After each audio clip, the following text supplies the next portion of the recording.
What is up, you guys? It is your boy Brett Dickus here, and welcome to another video. And welcome to another video. In today's video, we're going to be talking about the Tennessee Titans.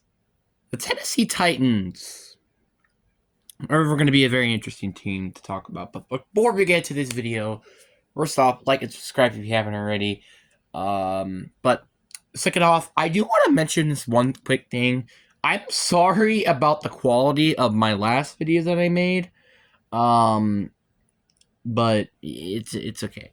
But I will admit the thumbnail is pretty funny though. You can't lie to that. If you don't get the joke, well, the joke is the Dolphins' least favorite color is white.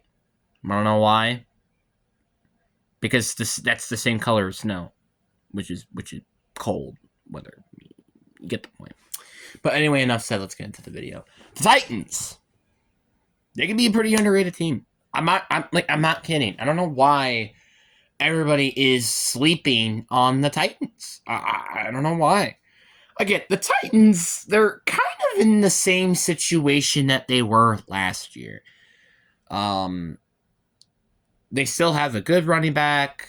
Well, I would say a worse version. They still have a huge question mark at quarterback. They added another receiver. And they end up drafting an offensive lineman in the first round. Yeah, the kind of what they did in the offseason, I'm not going to lie, is kind of what they kind of did last year. Minus the factor that they did end up getting Tony Pollard and L'Jarius Sneed, etc. But the one thing I feel like a lot of people are saying, I feel like is something weird. I feel like Will Levis, this might be a controversial take, but I think Will Levis is going to be better than Ryan Tannehill. I'm just saying. Like, honestly, and also, you got to say, the receiving core is actually not that bad. Obviously, you got Treylon Burks, so you have no idea what you got, but he's not even going to start. That's the crazy part. You got a guy who, usually averaged, maybe 400, 500 yards receiving, as now the fourth-string receiver, which isn't bad. Then you also got Tyler Boyd, DeAndre Hopkins. Wasn't there another one? Oh, yeah, and Calvin Ridley, who they signed. Why did I forget about him? Okay. And then, obviously, I really do think their O-line is pretty solid. I do like the J.C. Latham. Well, J.C. Latham was a bit of a reach. But, I mean, for position-wise, that's not bad. And then you just got Peter Skoronski. So, yeah, their offense is pretty interesting in talent-wise. Tony Pollard is going to be working with a much worser offensive line. I wouldn't say by much, because really the Cowboys line was really that good, because Tyron Smith missed most of the year. But you did have Zach Martin, which was one of the best guards in the league, and actually a decent center, but etc. The wide receivers are also really, really good as well. Like I said, so I kind of think this team is a little interesting. The only complaint I may have with this team is the O-line. Like, I think Will Levis can potentially be your guy, because you gave him actually decent weapons. So this is basically, hey, you're our quarterback or you're not our quarterback. Nothing in between the two, because you got a chance to develop behind Ryan Tannehill. Then he got hurt. Then he played better. And then he went over to becoming the star. I'm just going to be honest with you. If this season doesn't go well, I'm sorry, but Will Levis, you're not the guy. You're not the guy. Unless the O-line is completely pitiful. Which it can't be. But not going to lie, I'm not really going to cap with you guys. I feel like this defense is pretty underrated. That's my opinion. Big Jeff is arguably, I think, one of the best defensive tackles in the league, or one of the best 3-4 ends in the league, and nobody's really talking about him, which is kind of weird. Like, he's really, really good, and also did everybody just forget that they also have Harlan Landry, maybe Caleb Farley could break out this year, you never know. You got L'Jarius Sneed, you got Melody Hook. I'm not going to say the rest of it, etc. This team has a lot of potential talent, and that's what I really like about this team. This team has a lot of talent, and I think could be pretty good this year, not going to lie.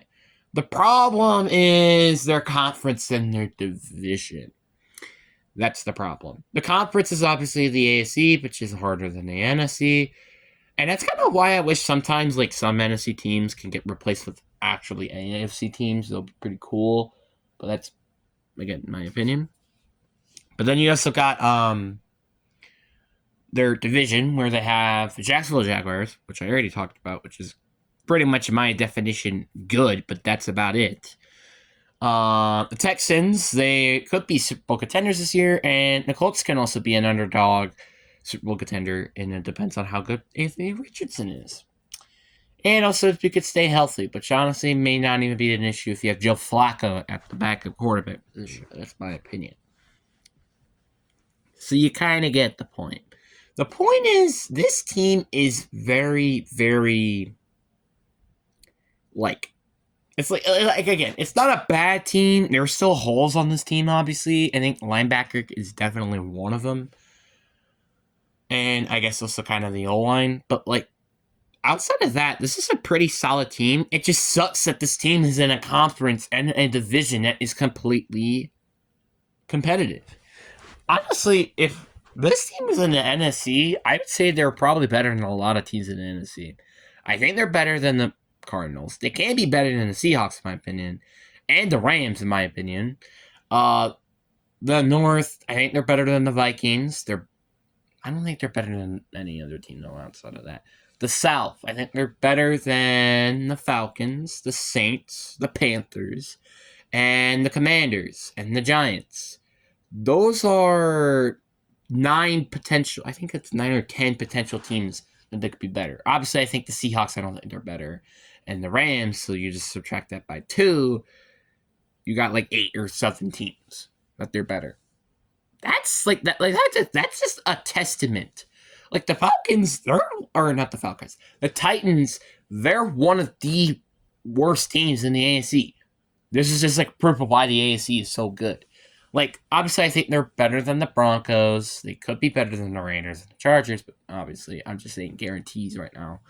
They're better than the Broncos, and they're better than the Patriots.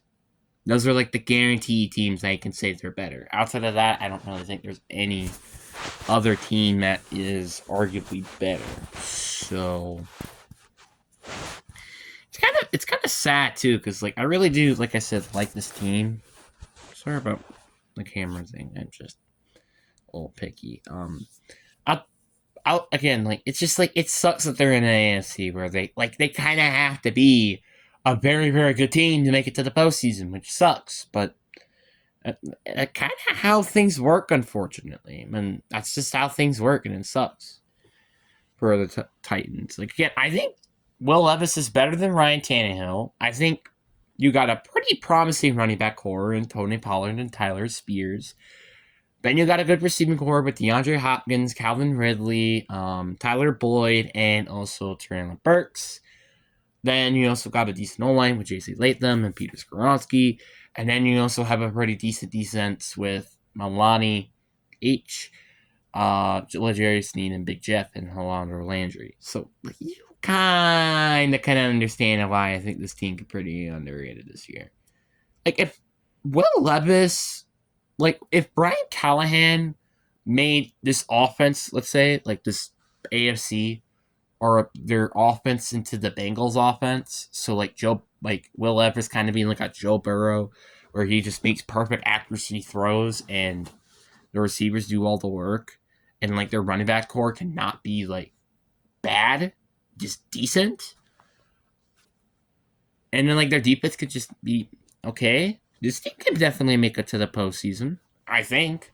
But again, that's actually where one of the question marks I have. It's Brian Callahan. Who the heck is this guy? A lot of people forgot that this guy ended up being, honestly, because the reason why I say, who is this guy? It's because he's the offensive coordinator of the Bengals. And you're wait a minute, that's good. Of course he should have been hired as head coach. That's the problem.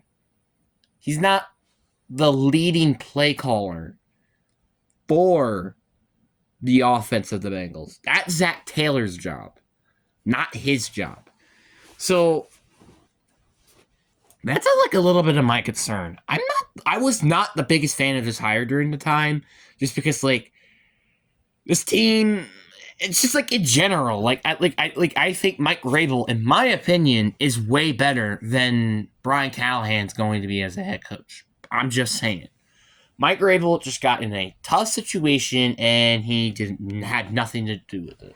Like, the fact that team made it to the AFC Championship game with Ryan Tannehill at their quarterback is still mind-boggling to think about. It wasn't his fault that A.J. Brown got traded. It isn't his fault that they drafted Tyler Spears. It's not their fault that they drafted Treylon Burks.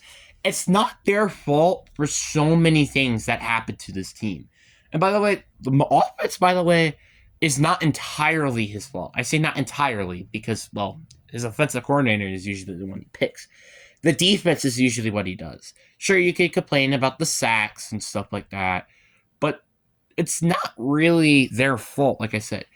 Just some of the draft picks that they made has not been the greatest, and also this team has kind of been more, I would say a little bit, a free agent, like more of a draft team than a free agent team. And I guess also a trade team, I guess. You can also say that as well, because, well, they traded A.J. Brown. So you kind of can understand the point here. I'm a little concerned with Brian Callahan, and I don't know if he's going to be good or not.